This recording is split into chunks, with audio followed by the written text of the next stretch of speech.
उपहरते यजमान आयुस्तेजो दधाति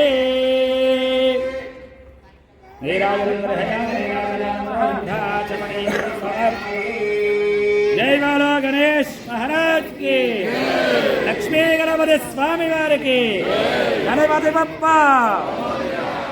ओम सुमुखस्य करंतस्य कपिलो गजकर्णकः धूमकेतुर्गणाध्यक्षफालचंद्रो गजाननः। పుష్పాలు చేతితో పట్టుకొని కాదు. విగ్రహానికి ఒక యంత్రం ఉంటుంది. ఆ యంత్రంలో ఆ దేవతా మంత్రం ఉంటుంది. దానికి మనం చేసిన పూజలు చేస్తాయి. ఆ చేరిన తేజస్సు విగ్రహానికి చేరి విగ్రహం ద్వారా మనకి అనుగ్రహం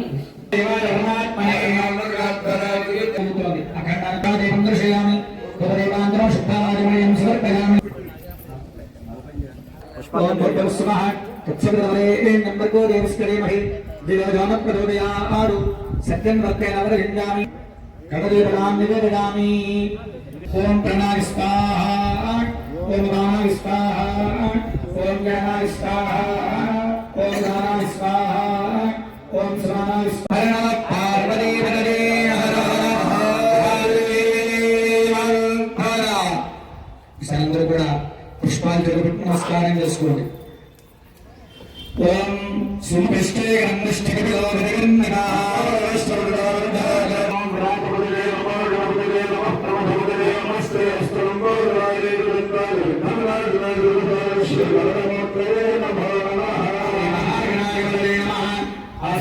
సమర్పించండి పుష్పాలు।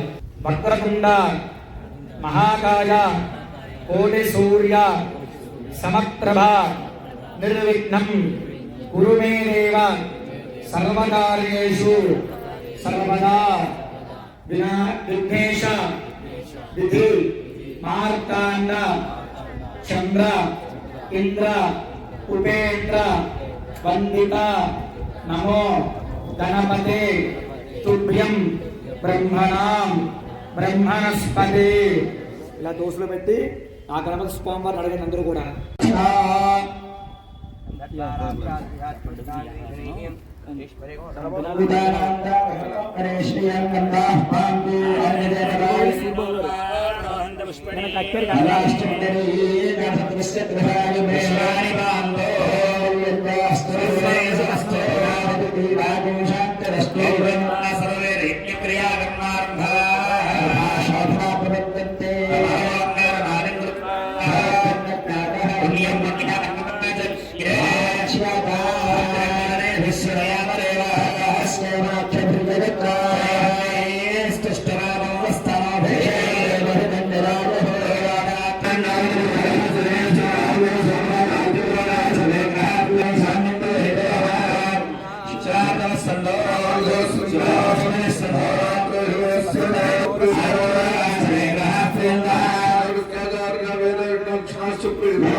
ప్రాసన కార్యక్రమం చేస్తున్నారు అందరూ కూడా। ఓం నమో నారాయణాయ అలా మనసుకుంటూ ఉండే కార్యక్రమం అయ్యాక ఓమో కర్మధ్యదేశేదు ఓమయం ప్రదోన్యసేదు క్షీరం దక్షిణదేశేదు విపశ్యమదోన్యసేదు ఆత్మముత్తరదేశేదు ఈశాన్యం కుశోదకం। ओम तत्सवितुर्वरे नमो देवस्करिमहि योधानप्रदानादो नन्दकारान्तराजयोष्टाङ्गरिहिणी ईश्वरेयो नमोभूतानान्नामिहाभक्वये श्रियमो श्रीरामटुनि आप्यास्परमेन्द्रविश्वस्वामनुष्टियं राजस्रङ्गधे रावणाकाशं विष्णोस्कस्कवाजनः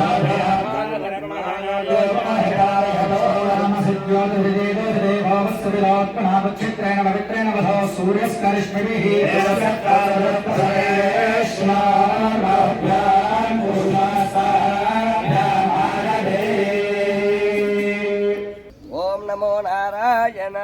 ఓం పుష్పాండేభ్యో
యత్వరస్థే గతం పాపం దేహే తిష్టతి మామకే ప్రాశనం పంచగత్యస్య దహతి అగ్నిరివ ఇంధనం.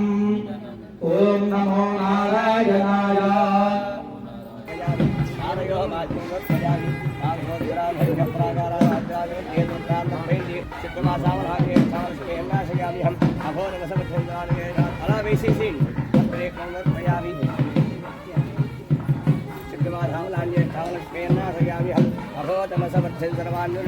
పుష్పమైంది పంచగౌండవత్పయామి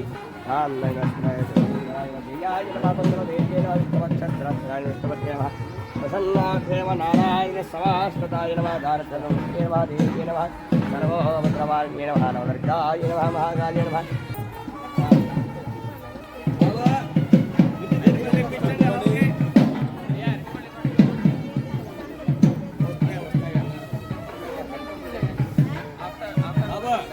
శాంతిం జయచ్చమే గోపర దేవ్యే నమో నమః ప్రార్థన నమస్కారాన్ సమర్పయామి.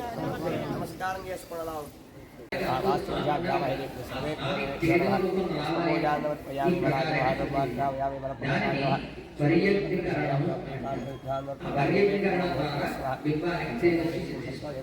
అయితే అవి యాగశాలలో ఎంత చేసినప్పటికీ కూడా యాగశాలలో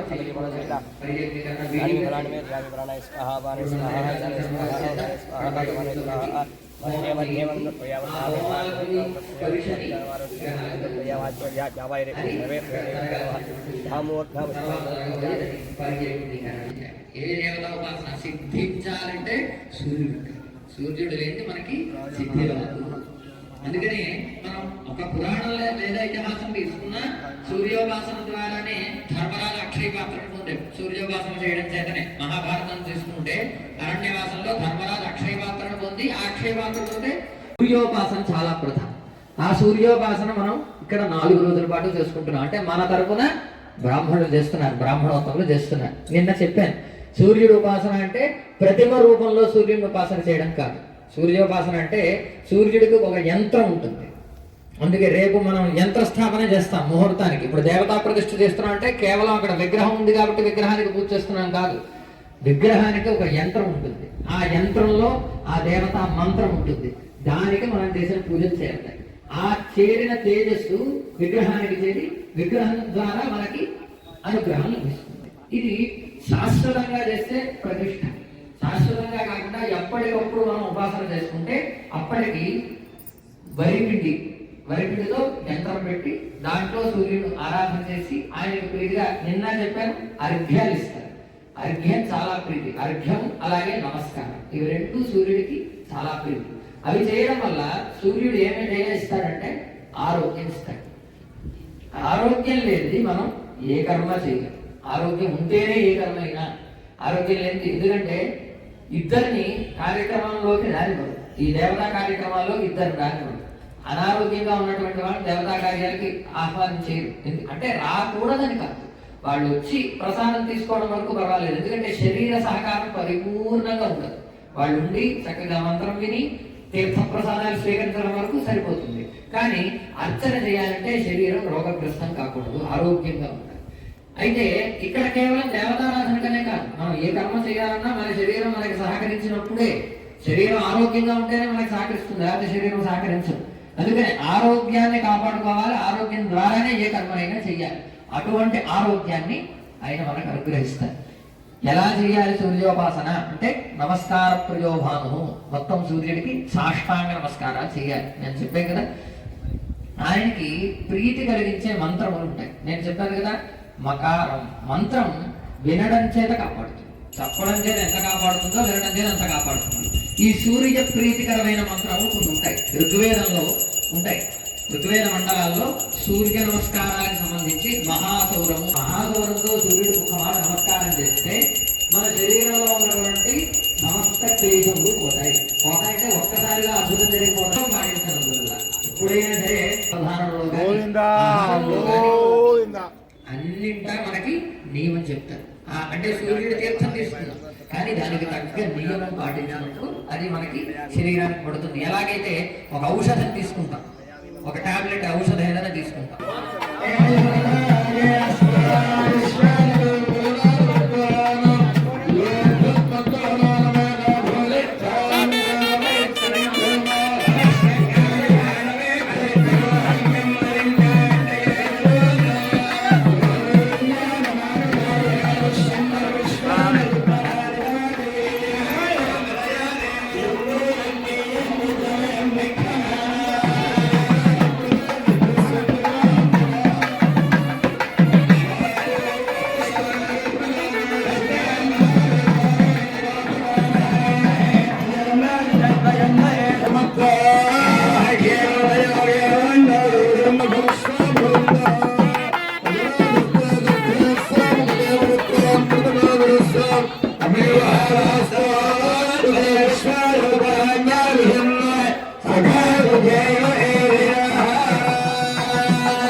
हनीयसे हनीयसे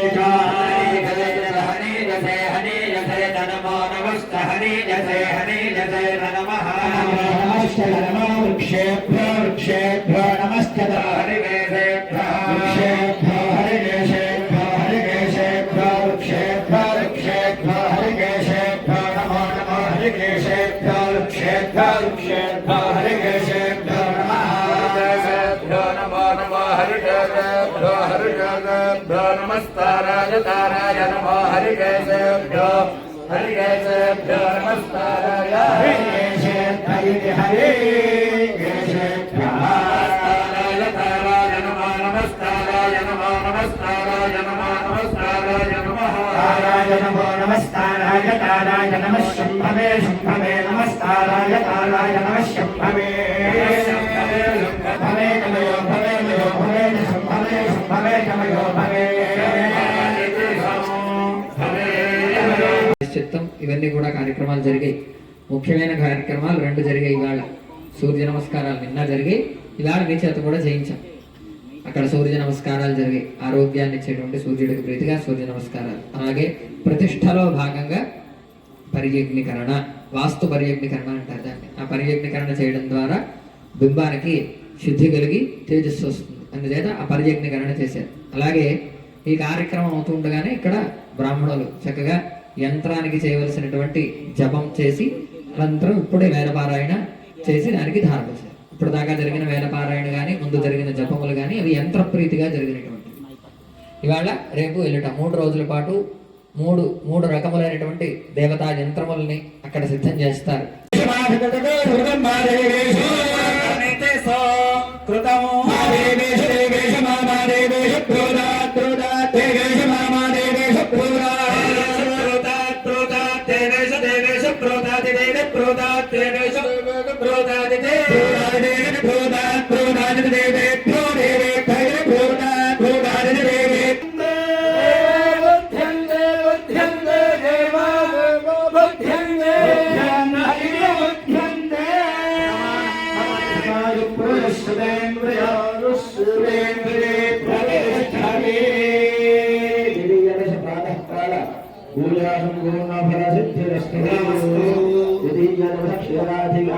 अधिवासाधिकार सिद्धिरस्तु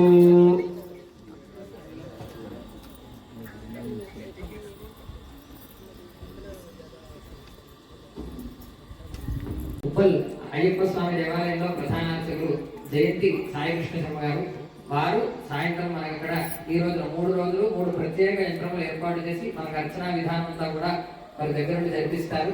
వారు ఆ యంత్రాన్ని ఏర్పాటు చేస్తారు. ఇవాళ ప్రథమంగా లక్ష్మీ గణపతి యంత్రాన్ని వారు మన కోసం చక్కగా సిద్ధం చేస్తారు.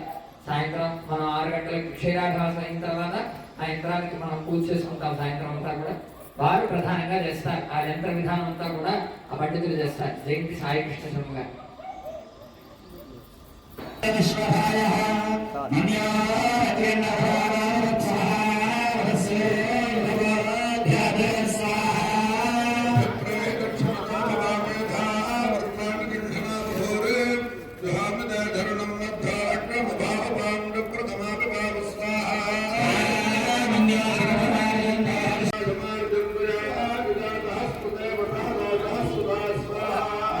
ఆంజనేయ నమః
రామేశ్వర ఇదం నమః. అందరూ కూడా సుబ్రహ్మణ్యాయ ఇదం నమః.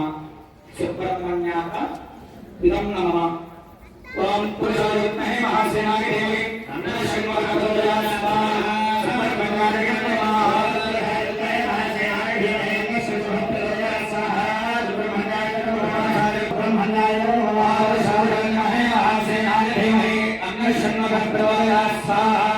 సుబ్రహ్మణ్యాయ ఇదం నమః. సుబ్రహ్మణ్యాయ ఇదం నమః. అందరూ కూడా ధ్వజాయ ఇదం నమః. ధ్వజాయ ధ్వజాయ ఇదం నమః. ఆ ధ్వజస్తంభానికి సంబంధించి హోమం జరుగుతుంది. ధ్వజాయ ఇదం నమః. ఓం శ్రీ ధనహస్తాయ ధీమహి తన్నో ధ్వజః ప్రచోదయాత్. స్వాహా. ధ్వజాయ ఇదం నమః. శ్రీ ధ్వజాయ హస్తాయ ధీమహి తన్నో ధ్వజః ప్రచోదయాత్. స్వాహా. ధ్వజాయ ఇదం నమః. ధనాయ విద్మహే హస్తాయ ధీమహి తన్నో ధ్వజః ప్రచోదయాత్. స్వాహా. ధ్వజాయ ఇదం. ఇప్పటిదాకా మనం ప్రతిష్టలో చేసుకోబోతున్న సర్వదేవతలకి ఆంజనేయ స్వామి వారు, వారి వాహనం, ఈశ్వరుడు, నంది, మొత్తం అందరు దేవతలకి అయ్యింది. ఇక నవగ్రహములకి హోమం అవ్వాల్సింది. ఇప్పుడు నవగ్రహ హోమం ప్రారంభం కూడా. నవగ్రహాయ సూర్యగ్రహాయ ఇదం నమః. సూర్యగ్రహాయ అనుగ్రహ సిద్ధ్యర్థం ప్రధాన సిద్ధ్యర్థం. అందరూ కూడా నమస్కారం చేసి సంకల్పం చెప్పండి. మమ భక్తులు కూడా చెప్పచ్చు. దండం పెట్టుకుని సంకల్పం చెప్పండి. ఒక్క మారు భక్తులంతా కూడా ముందు మీ గోత్రం, ఆడవారైతే మగవారి పేరు, మీ పేరు, పిల్లల పేర్లు చెప్పుకోండి. మగవారు ఉంటే మీ పేరు, ఆడవారి పేరు, పిల్లల పేర్లు చెప్పుకోండి. మీ గోత్రం, పేరు, పిల్లల పేర్లు చెప్పుకోండి. అస్యమానస్య గోత్రః నామధేయః ధర్మపత్నీర్వేదస్య కుమారస్య కుమార్యాశ్చ సహ కుటుంబానాం. అందరూ దండం పెట్టుకుని మమ అనండి. సంకల్పం నేను చెప్పింది చెప్పండి.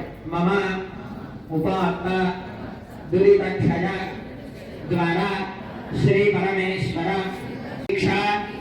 मध्ये द्वितीय दिवसे सायं समये विग्रहस्य यन्त्रस्य ताडन उत्पाटन दहन निरसन प्राणिवधादि समस्त दोष परिहार द्वारा तेजः संपूर्णता सिद्ध्यर्थम क्षीर अधिवासं करिष्ये.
విఘ్నేశ్వర బాలవంగో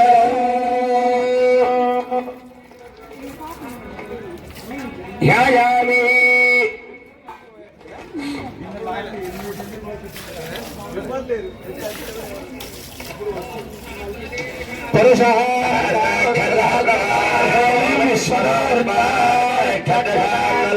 పుష్పమైన బాబు ఆవాహయామి. అలాగే ఆ దేవతకి మంత్రశాస్త్రములు ఏర్పడినటువంటి యంత్రము కూడా ఆ స్వామిని అర్చించాలి. యంత్ర మధ్యలో ప్రధాన దేవత, మనం ఏ దేవత అర్చిస్తున్నామో ఆ ప్రధాన దేవత యంత్ర మధ్యలో ఉంటారు. మిగిలిన భాగాలన్నీ కూడా అర్చిస్తే సర్వదేవతల్ని అర్చించిన భాగం. అయితే ప్రతి యంత్రం కూడా మంత్రశాస్త్రం చెప్పిన ప్రకారం అయ్యారు. మనకి వచ్చిన భగవంతుడు పెట్టుకుంటే అది యంత్రం కాదు, మంత్రశాస్త్ర విధానం చెప్పాలి, ఆ ప్రకారం చేయాలి. ఇప్పుడు ఈ ప్రతిష్టలో భాగంగా మనం ఇవాళ ఇక్కడ చేసుకుంటున్నటువంటి ఈ యంత్రానికి లక్ష్మీ గణపతి యంత్రము అని పేరు. ఈ యంత్రానికి అధిష్టాన దేవత లక్ష్మీ గణపతి స్వామి వారు. ఒక గణపతిని అనేక రకాలుగా అర్చించే విధానం ఉంది. అందున అత్యంత శీఘ్రంగా మనకు అనుగ్రహించేటువంటి స్వామి లక్ష్మీ గణపతి. నృత్య గణపతి ఇంకా చాలా విధానాలు ఉన్నాయి. లక్ష్మీ గణపతి అర్చించే విధానాలు మహాగణపతి, నృత్య గణపతి, క్షుద్ర గణపతి అనేక ఉన్నాయి. అందులో లక్ష్మీ గణపతి చాలా ముఖ్యమైనటువంటిది. ఇక్కడ బ్రాహ్మణోత్తములు స్వస్తి చెప్తూ ఉంటారు, ఇక్కడ పూజ చేయిస్తారు. వారందరూ పూజ చేస్తారు, మీ అందరి చేత కూడా పూజ చేయిస్తారు. కంగారు పడద్దు, కానీ ఎవరు కంగారు పడకూడదు. ఈ యంత్రం దేవతతో సమానం. దాన్ని కాలుతో తగిలిబట్టి దేవతని కాలుతో తగిలినట్టు లెక్క. ఏమర్థమైనా ఈ యంత్రాన్ని కనుక కాలుతో తగిలితే, కాలుతో తంతే లేదా కాలు దానికి తగిలితే సాక్షాత్తుగా లక్ష్మీ గణపతి స్వామి తగిలినట్టు లెక్క. అందుకని యంత్రం పట్ల చాలా జాగ్రత్తగా ఉండాలి. ఇక్కడ మనకంతా ఏర్పాటు జరిగింది. ఎంతో ప్రయాసపడి మధ్యాహ్నం 1 గంటకి సుమారుగా 12-1 గంట మధ్యలో ప్రారంభం చేశారు. 6 గంటలకు పూర్తయింది సాయంత్రం. ఆ యంత్రం వేయగలగడమే చాలా కష్టం.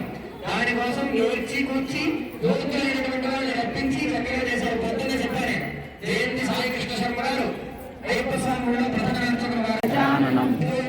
భూత గణాది సేవితం జంబూఫల సార భక్షణం ఉమాసుతం శోక వినాశ కారణం నమామి విఘ్నేశ్వర పాద పంకజం లక్ష్మీ గణపతయే నమః ప్రార్థన నమస్కారాన్ సమర్పయామి.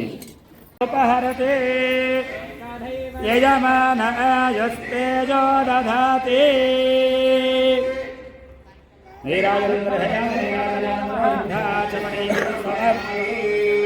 జై బాలో గణేష్ మహారాజ్ కి, లక్ష్మీ గణపతి స్వామి వారికి, గణపతి బప్ప.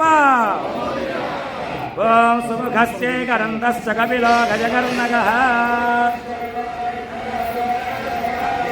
ధూమకేతుర్గణాధ్యక్ష ఫాలచంద్రో గజాననః. పుష్పాలు చేత పట్టుకొని బాబు.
అంటే ప్రభువు గురించి తెలియాలంటే దూతని అడగాలి, దూత గురించి తెలియాలంటే ప్రభువు దగ్గరికే వెళ్ళాలి. అంటే వారిద్దరూ పరస్పరం వారిని వినహ అన్యథా మనం తెలుసుకోవడానికి మన మార్గం మనకు లేదు. అయితే నిన్న చెప్పుకున్న విషయం అంతవరకు చెప్పుకున్నాం. స్వామిత్వ ఉపాసనా విధానం అనేక విధానాల్లో మనం ఇక్కడ ప్రత్యేకంగా స్వామి ప్రతిష్ట చేసుకోబోతున్నది పంచముఖాంజనేయ స్వామి వారు. అందులో నేను 5 ముఖాల గురించి చెప్పాను. అందులో ఒకరికి సందేహం వచ్చింది. వందే వానర అంటే స్వామివారు పుట్టుకతో వానర ముఖంగా కపీశ్వరుడు హరీశ్వరుడు అంటే వానర సైన్యానికి అత్యంత ప్రధానమైనటువంటి వాడు. ఆయన పుట్టడమే వానర ముఖంగా ఉన్నటువంటి వాడు. నారసింహ అంటే ఈ ఉపాసన విధానం గురించి తెలుసుకో ఆకలి కాదు, మీకలి కాదు, ఏ విద్య అని కాదు, ఎప్పుడైనా సరే. ఇప్పుడు అందులో స్వామి గురించి కొంత చెప్పుకుంటాం. మనకి దేవతా ఉపాసనలో మీరు చూడండి, ఒక లక్ష్మీనారాయణుడు, పార్వతీ పరమేశ్వరుడు, చతుర్ముఖ బ్రహ్మగారు, అలాగే సుబ్రహ్మణ్యేశ్వర స్వామి గారు, ఇలా దేవతలు అందరూ అనేక రూపాల్లో ఉంటారు. కానీ ఈ దేవతలలోనే కొన్ని ప్రత్యేక రూపాలు ఉంటాయి. గణపతిని చూడండి, గణపతి మానవ శరీరంతో గజ వదనంతో ఉంటారు. అలాగే నారసింహస్వామి వారు నరుడు సింహము కలిపి నృహరిగా వచ్చారు. ఆయన నారసింహస్వామిగా వచ్చారు. అలాగే విష్ణుమూర్తి అవతారాల్లో హయగ్రీవ అవతారం ఒకటి. ఆయన ఎలా ఉంటారు? మామూలుగా మనలాంటి మానవ శరీరంతో ఉండి హయగ్రీవం అంటే గుర్రము ముఖంతో ఉంటాడు. హయమనగా గుర్రం అని అర్థం, గుర్రము ముఖంతో ఉంటారు. అలాగే యజ్ఞవరాహ రూపంలో అవతరించారు. ఒకానొక సందర్భంలో హిరణ్యాక్షుడనే రాక్షసుడి దగ్గర నుంచి భూదేవిని కాపాడడానికి ఆయన అక్కడ వరాహ రూపంలో అవతరించారు. అప్పుడు కూడా ఆయన ఎలా ఉంటారు? క్రోడ ముఖం మానవ శరీరం, ముఖం క్రోడము. క్రోడం అంటే సంస్కృతంలో పంది అని అర్థం. అంటే మామూలుగా మనం చూసేవి కాదు, అది దివ్య జాతికి చెందింది. ఏమంటే అలాగే అశ్వము, క్రోడ అశ్వం, ఖగరాట్ సుపర్ణుడు అంటే గరుత్మంతుడు వారు. ఈ దేవతలందరూ కూడా ఇప్పుడు నేను చెప్పిన 5 అంటే ఆంజనేయ స్వామి వారు, నారసింహస్వామి, అలాగే యజ్ఞవరాహమూర్తి, అలాగే గరుత్మంతుల వారు, అలాగే హయగ్రీవుడు వారు. ఈ 5 దేవతా తత్వం కలిపి ఆంజనేయ స్వామి వారు, పంచముఖ ఆంజనేయ స్వామి వారు. అంటే మనం ఆయన చూస్తున్నామంటే అన్ని వస్తున్నాయి, మనకు అర్థం కాకపోవచ్చు. వారందరూ కలిపి మనం అనుగ్రహిస్తారు. అందులో ఆంజనేయ స్వామి వారిని మనం అర్థం చేసుకోవడానికి చిన్న మాట, ఎక్కువసేపు ఇబ్బంది పెట్టాలి, పూర్తి చేసేస్తాం. ఇప్పుడు ఇంతటి ఆంజనేయ స్వామి వారిని అంతా మనం చూడలేము. ఎందుకంటే ఒక హయగ్రీవ స్వామి వారి గురించి తెలుసుకోవాలన్నా, నరసింహం గురించి తెలుసుకోవాలన్నా, ఎక్కడికి వెళ్ళాలన్నా అవన్నీ చాలా పురాణాలు అధ్యయనం చేసినా సరే తలమునకలైనా అర్థం కాని విషయాలు లోతు చాలా ఉంటాయి. ఇవి మీకు క్లుప్తంగా పైపైన చెప్పాను. లోతుకు వెళితే అందులో అధ్యయనం చేయాల్సినవి చాలా ఉంటాయి. అంతవరకు అవసరం లేదు. ఇప్పుడు మిగిలిన దేవతలు అందరినీ కలిపి మనం ఎక్కడ చూస్తున్నాం? ఆంజనేయ స్వామి వారిలో చూస్తున్నాం. కాబట్టి ఆంజనేయ స్వామి వారి గురించి ఒక చిన్న మాట చెప్తాం. ఆంజనేయ స్వామి వారు ఎవరయ్యా అంటే, తలచుకుంటే కొన్ని ఇస్తారు ఆయన. ఏమిటయ్యా తలచుకుంటే ఇచ్చేవి ఏంటంటే మీ చేత చెప్పించారు. ఇప్పుడు బుద్ధి హనుమత్ స్మరణార్థమే హనుమాన్ అని ఒక మాట అన్నా, హనుమతే నమః, ఆంజనేయాయ నమః. ఎలా మనం ఏ నామంతో పలికినా, కవీశ్వరాయ నమః ఎలా పిలిచినా ఆయన చక్కగా మనకు పలుకుతారు. ఎలా పిలిచినా సరే ఆయన పలుకుతారు. అందులో హనుమాన్ అన్న నామం చాలా ప్రధానమైనటువంటిది. హనుమాన్ లేదా హనుమతే నమః ఇలా అయినా ఈ నామాన్ని ఒక్కమారు మనం అనగలిగితే స్వామి మనకి ఇచ్చేది ఏమిటయ్యా అంటే బుద్ధి. బుద్ధి చేతనే మనం ఏ కర్మైనా చేయగలుగుతాం. బుద్ధి లేని ఏ కర్మ చేయలేం. బలం ఇది కూడా చాలా ప్రధానం. ఎందుకంటే బుద్ధి ఉంది, శరీరం ఉంది, చేయడానికి బలం లేకపోతే చేయలేం. యశ యశస్సు అంటే ధైర్యం. యశస్సు అనగా ఏంటంటే మన అంతఃకరణ శుద్ధి చేత మనకి వచ్చేటటువంటి చైతన్యం. అంతఃకరణ శుద్ధి అంటే సినిమాలో చెప్పినటువంటి కాదు, ఏదో సినిమాలో చెప్పారు అది ఉత్తమమే, వాళ్ళ మాటలు ఎత్తుకోవడం ఉత్తమమే, కానీ అది అంతవరకు పరిమితం కాదు.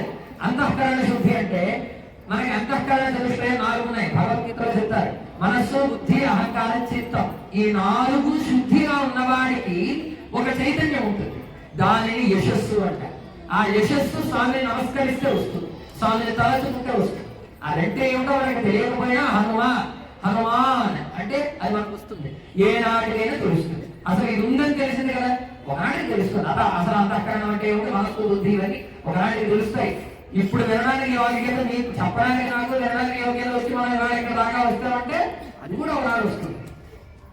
అలాగే ధైర్యం. ధైర్యం అంటే కార్యం చేయడానికి బయలుదేరడం కాదు. ధైర్యం అంటే ఏంటంటే తగిన బుద్ధిశక్తి ఉంటాడు. ఒక కార్యం నిర్వర్తించడానికి తగిన బుద్ధిశక్తి కలిగితే వాడు ధైర్యవంతుడు లేదా ధీరుడు. ధీరుడు అన్న మాట అర్థం ప్రతాపం చూపించేవాడు కాదు, బుద్ధిపూర్వకంగా కార్యాన్ని నిర్వర్తించగలిగేవాడు. అంటే కార్య ఆరంభంలో, మధ్యన, చివరన 3 కూడా బుద్ధిపూర్వకంగా చేయగలగాలి. మన పని మొదలు పెట్టేటప్పుడు బుద్ధిపూర్వకంగా మొదలెడతాం, కానీ మధ్య చివర మన ఇష్టం కాదు. ఆ ధైర్యం అనేటువంటిది స్వామిస్తాడు. అలాగే నిర్భయత్వం, భయం లేకుండా ఉండడం. నిర్భయత్వం అంటే భయం లేకుండా ఉండడం, నిర్భయత్వం. వీరికి సాధారణంగా ఏంటంటే మన చుట్టూ ఏదైనా ఉందేమో, మన ఏదైనా అవుతుందేమో అని ఒక భ్రమ మీద భయం కలిగితే అది కాదు భయం.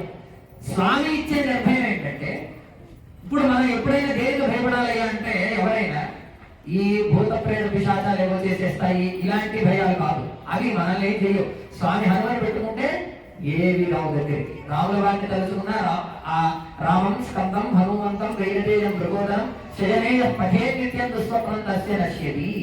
వారిని తలుచుకుంటే దుస్వప్నాలు పోతాయి.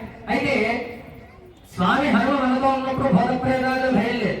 మరి ఇంకా మనం దేనికి భయపడతాం?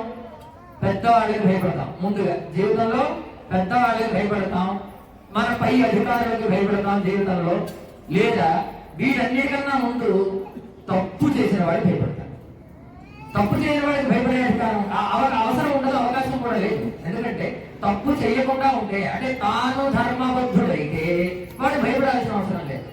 స్వామి ఎలాంటి నిర్భయత్వం ఇస్తారంటే తప్పు చెయ్యాలనే బుద్ధి నీకు పక్కకి వెళ్ళిపోయి నువ్వు నిర్భయంగా ఉండాలి. నువ్వు తప్పు చేయలేదు కాబట్టి నువ్వు నిర్భయంగా ఉండాలి. ఎక్కడైనా, ఏ సందర్భంలోనైనా, ఏ కార్యమైనా ఆలోచించి చెయ్యాలి, విచక్షణ. అందుకే మొట్టమొదటి ఏమిస్తాడు? బుద్ధి ఇస్తాడు. బుద్ధి నుంచి ఇక్కడ నిర్భయత్వానికి వచ్చాం. బుద్ధి చేత నిర్భయత్వాన్ని మనం పొందాలి. బుద్ధి లేని వాడికి నిర్భయం వచ్చినా ప్రయోజనం లేదు. బుద్ధి ఉండాలిగా. ఏ కర్మ ఎలా చేస్తున్నామో మనం వెంటనే ఎవరైనా ఏదైనా పాడుకుని చేయగలిగి వెంటనే అనేస్తాం. ఎవరైనా బుద్ధి ఉందా లేదా? అవునా కదా? అంటావా? అందరూ అదేమాట. బుద్ధి అంటే ఏమిటి? కొని తెచ్చుకునేదా, మార్కెట్లో కొనుక్కునే సరిగాది కాదు. నీ ఆలోచన అక్కడ ఉండాలి. నీ కర్మ నువ్వు అక్కడ శ్రద్ధగా చెయ్యాలి. అలాగే అరోగత. అరోగత అంటే రోగములన్నిటినీ పోగొట్టి శరీరానికి పుష్టి ఇస్తాం. ఆ పుష్టి ఉంటే అప్పుడు బలం, ఇది ఉంటే అప్పుడు బలానికి ప్రయోజనం, ఇది లేకుండా బలం రాదు. అలాగే అజాడ్యం, ఇది చాలా ముఖ్యమైనది స్వామివారి ఇచ్చేది. అజాడ్యం. జాడ్యం అంటే ఏంటంటే లేజీనెస్. చాలా లేజీగా మనం ఉన్నాం అనుకోండి, జాడ్యం అంటారు. ఆ జాడ్యం వల్ల ఎవరికి నష్టం ఉండదండి. మనం అనుకుంటాం మన జాడ్యం వల్ల ఏదో ప్రయోజనం పోయిందనో ఎవడో నష్టపోయాడనో. మన జాడ్యం మనకే ఇబ్బంది, ఎవరికి ఇబ్బంది కాదు. ఇబ్బంది అయినట్టు కనబడుతుంది. వాడు కొంచెం నలుగుబాటు అవుతారు, 2 సార్లు చూస్తారు, 3 సార్లు చూస్తారు, 4 ఏం చేస్తారు? ఎవరి పని వాళ్ళు చేసుకుంటారు, అంతే కదా. జాడ్యం చేత చిన్నప్పుడు పిల్లలు అనుకోండి తెలియక చేశారు అనుకోండి, తల్లిదండ్రులు తెలిసే వరకు చెప్పాలి.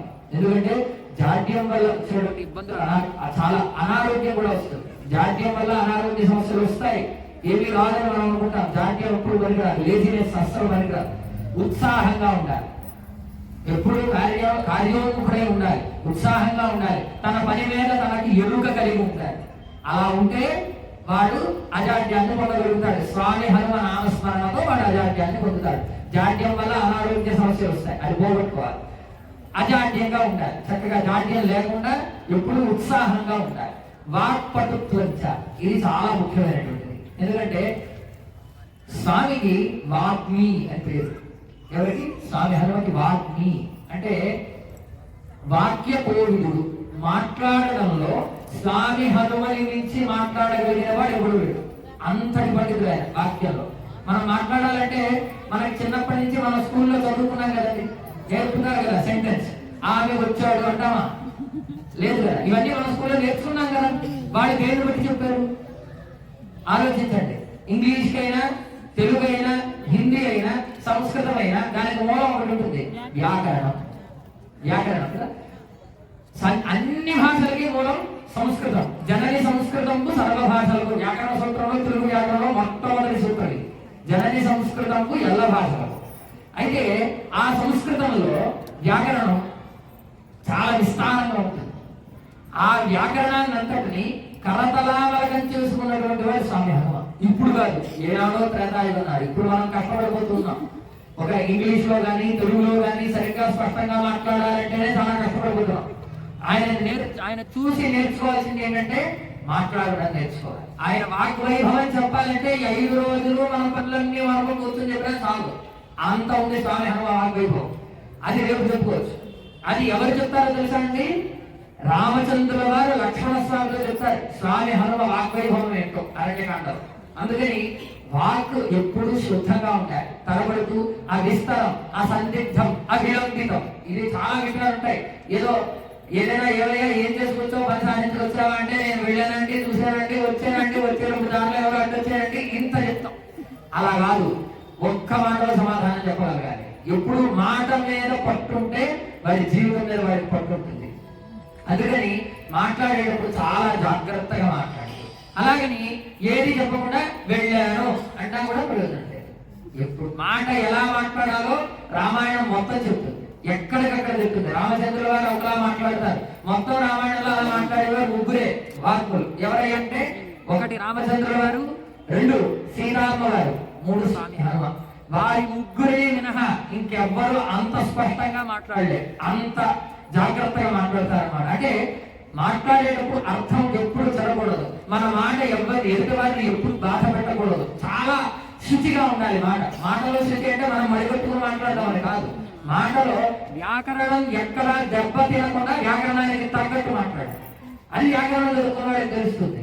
అయితే వ్యాకరణం చదువుకున్న వాడికి తెలుస్తుంది కదంటే మాకు తెలియదు కదా అంటే ప్రయత్నం చేస్తే కొంత అంతలా మనం మాట్లాడలేం. అందుకే చెప్పారు కదా, రామాయణ కాలంలోనే వారి ముగ్గురు తప్ప అలా మాట్లాడగలిగిన వాళ్ళు లేదంటే ఇవాటిగా ఉంటారు. కానీ ప్రయత్నం కొంత మనం శుద్ధంగా మాట్లాడాలి. అశ్లీలమైన మాట మాట్లాడకుండా చాలా చక్కగా ప్రశాంతంగా అవసరమైన మాట మాట్లాడి, అవసరం లేనప్పుడు మౌనంగా ఉంటే మౌనం తపస్సు. వాక్పటుత్వం రావాలంటే మౌనం అర్థం అవ్వాలి. మౌనం అర్థం కాని వాడికి వాక్పటుత్వం రాదు. ఆలోచించి మాట్లాడాలి. ఎప్పుడైనా సరే ఆలోచించి మాట్లాడాలి. ఆలోచించకుండా ఏదో ఒకటి మాట్లాడేయడం వల్ల ప్రయోజనం ఉండదు. ప్రయోజనం లేని మాట మాట్లాడటం వల్ల మనం ఒంట్లో ఓపికైపోవడం తప్ప అసలే నిష్ఠం.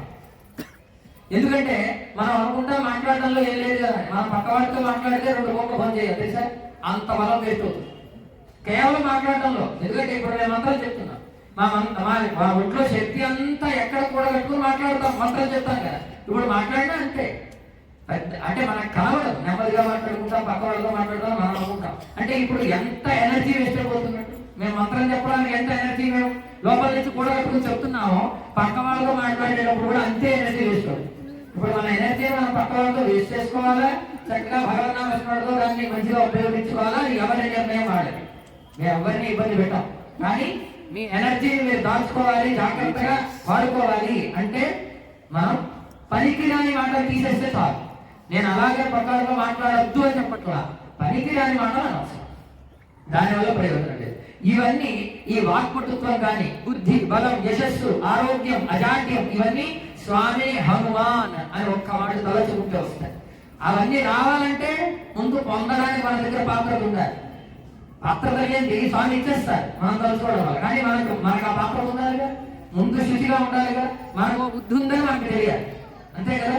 అలాగే మన శరీరంలో బలం ఉంది, ఆ బలాన్ని సద్వినియోగం చేయాలి. అలాగే మనకి యశస్సు కావాలి, మనం మనఃపూర్వకంగా ఎవరికి హాని చేయకుండా, ఎవరి హాని కోరుకోకుండా ప్రశాంతంగా మనం ఉండగలగాలి.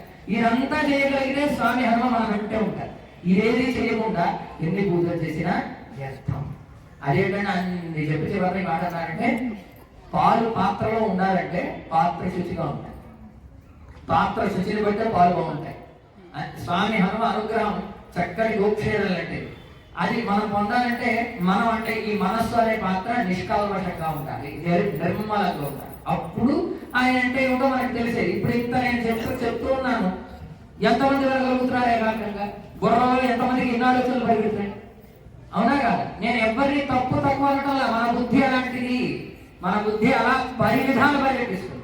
దానిని జయించి ఇక్కడ కూర్చున్నామా, హనుమ మన గుండెలో వచ్చి కూర్చుంటాం. లేదా మనం గర్భగుడ సాంబకం కూర్చున్నా సరే మనం ఇక్కడ ఫ్లాట్ లోనే ఉంటాం. అందుకని బుద్ధి మనస్సు అంతా కలిపి ఇక్కడ ఉండాలి. బాడీ ప్రెసెంట్, మైండ్ ఆప్షన్స్ ఉండకూడదు. మైండ్ అండ్ బాడీ రెండు ప్రెసెన్స్ లో ఉంటాయి. అలా ఉంటే స్వామి హనుమ అనుగ్రహాన్ని మరింత పొందగలుగుతాం. ఇదంతా ఎందుకు చెప్పానంటే హనుమ వైభవం అంతటి. నేను ఇంకా చాలా తక్కువ చెప్పాను. నాకన్నా పెద్దలు చెప్పగలిగే వాళ్ళు వేల మంది ఉన్నారు, నేను చెప్పింది చాలా తక్కువ. అందుకని అంత తక్కువ ఎందుకు చెప్తున్నానో తెలుసా? మనం తెలుసుకోవాల్సింది సముద్రం, చాలా ఉంది తెలుసుకోవాల్సింది. ప్రశాంతంగా ఉండడం, చాలా జాగ్రత్తగా ఉండడం. దైవ కార్యక్రమం ఇందాకే చెప్పా, 2 రోజుల కార్యక్రమం అయిపోయింది, ఇంకా 3 రోజులు ఉంది. 2 రోజులు ఇక్కడ కూర్చొని చేసుకుంటాం, 3 రోజులు అక్కడ పూజ పద్ధతి అయిపోతుంది. సాయంత్రం శాంతి కళ్యాణం, తర్వాత ఎవరి మార్గం ఇక్కడికి ఇంత వైభవంగా వచ్చి అది చేసుకుంటున్నాం. పక్క వాళ్ళతో అలా కాకుండా ప్రశాంతంగా ఉండి జరిగే కార్యాన్ని చూసి ఒక పురోహితులకు కానీ, ఇక్కడ కమిటీ మెంబర్లకు కానీ, దీక్షా మెంబర్లకు కానీ మన వంతు సహకారం మనం చేస్తే ఆ కార్యం మరింత సుసంపన్నం అవుతుంది. మనం ఏం చేస్తున్నామని గారు ఇక్కడ అందుకే చెప్పా, మొదటి రోజు చెప్పా, మళ్ళీ ఇప్పుడు చెప్తున్నా. నేను పొద్దుట కర్త, కారయిత, ప్రేరక, అనుమోదక, నలుగురు సమాన ఫలితాన్ని పొందుతారు ఖచ్చితంగా. అంటే మనం ఏ పాత్ర పోషించినా తప్పులేదు. కర్తగా ఉండొచ్చు, కారయిత చేయించేవాడిగా, ఇక్కడ చేయించేవాడిగా బ్రాహ్మణుడు ఉన్నారు, ఆ పాత్ర మీకు అవసరం లేదే లేదు. ప్రేరక, వెనకాలండి చక్కగా మంచి మాట మాట్లాడుతూ ప్రేరణ ఇవ్వడం. అనుమోదక, సహకారం చేయగలిగింది చేయడం. ఇవన్నీ చేస్తే అందరికీ ఒకటే ఫలితం. వాళ్ళు ఏదో చేస్తున్నారు, మనం ఏం చేయడం లేదు. కానీ ఇక్కడ మన ఇన్వాల్వ్మెంట్ ఉండాలి, కార్యక్రమంలో మన ఇన్వాల్వ్మెంట్ ఉండాలి. ఏమిటి మనం ఏం చేస్తున్నాం కాదు, కార్యక్రమం ఎలా జరుగుతుంది అది చూసుకోవాలి. మనం ఏం చేస్తున్నాం, మన దగ్గర ఏం చేస్తున్నారని కాదు. ఇందులో నేను ఎవరిని తక్కువ అనటంలా, కానీ అందరూ ఇక్కడ కార్యక్రమంలో ఇన్వాల్వ్ అయ్యింటారు. ప్రతిష్టలో భాగంగానే క్షీరాదివాసం, ప్రతిష్టలో భాగంగానే నిన్న చేసిన జలాదివాసం, ప్రతిష్టలో భాగంగానే అన్ని జరుగుతాయి. ఇక్కడ ఏది ఎవరి కోసం ఏది కాదు. స్వామి హనుమను కూర్చోబెట్టాలని కంగారు కట్టుకున్నాం, దానికోసం అందరం తోడ్పడాలి. అది ఏ కార్యమైనా సరే అందరం వచ్చి ఇక్కడ కూర్చొని తోడ్పడాలి. అలా మీరు రేపటి రోజు ఉదయం తిరిగి 8 గంటలకి ఈ ఆలోచనతో మనం ఈ కార్యంలో ఇన్వాల్వ్ అవ్వాలి. ఇన్వాల్వ్మెంట్ అంటే వచ్చి కూర్చోవడం వినడం కాదు, తగిన సహకారం అక్కడ ఇవ్వాలి. ఎందుకంటే మళ్ళీ చెప్పా, ఒక్కడు ఏ పని ఎప్పుడు చేయలేడు, అంతా కలిస్తేనే కార్యక్రమం పూర్తవుతుంది. అందుకే ముందుగా భక్తులకే విజ్ఞప్తి చెప్తాం, భక్తులు వినండి, భక్తులు రండి. ఎందుకు మేము చెప్తామంటే ఇక్కడ మేము వచ్చింది మీ అందరి చేత చేయించడానికి, మేము చేయడానికో కొంతమంది చేత చేయించడానికో కాదు, అందరి చేత. అయితే అక్కడ మీరేది చేయాలని నిర్దేశించినప్పుడు మీరు అది చేస్తే సరిపోతుంది, అంతే. అంతవరకు ఎవ్వరూ ఇబ్బంది పడకూడదు, అందరూ స్వామి హనుమ అనుగ్రహాన్ని పొందాలి. ప్రశాంతంగా ఉండండి, మీ ఎనర్జీని వేస్ట్ చేసుకోకండి, పక్కవాళ్ళతో మాట్లాడుతూ ఎనర్జీ వేస్ట్ చేసుకోకండి. హాయిగా వచ్చి కార్యక్రమాన్ని చూడండి. ఇవాళ జరిగిన కార్యక్రమాలన్నీ ఇప్పటితో పూర్తయ్యాయి, 2 రోజుల కార్యక్రమాలు పూర్తయ్యాయి. రేపటి రోజున ఉదయం 8 గంటలకి ఖచ్చితంగా 8 గంటలకి కార్యక్రమాలు ప్రారంభమవుతాయి. ఇప్పుడు సాయంత్రం మనకి 1/2 అవర్ వెనక్కి వెళ్ళడంతో ఇక్కడ కార్యక్రమం 1/2 అవర్ వెనక్కి వెళ్ళింది, అంతే. అంతకన్నా ఏం లేదు ఇందులో. ఏమండి, అందరూ టైం రండి, 8 గంటల కదా తిరిగి రేపు ఉదయం కార్యక్రమాలు ప్రారంభం చేసుకుందాం. రేపటి రోజున అత్యంత వైభవంగా మరొక యంత్రానికి మనం పూజ చేసుకుందాం. రేపటి ఆ విషయంగా రేపు చెప్పుకుందాం. స్వస్తి. జై శ్రీరామ్.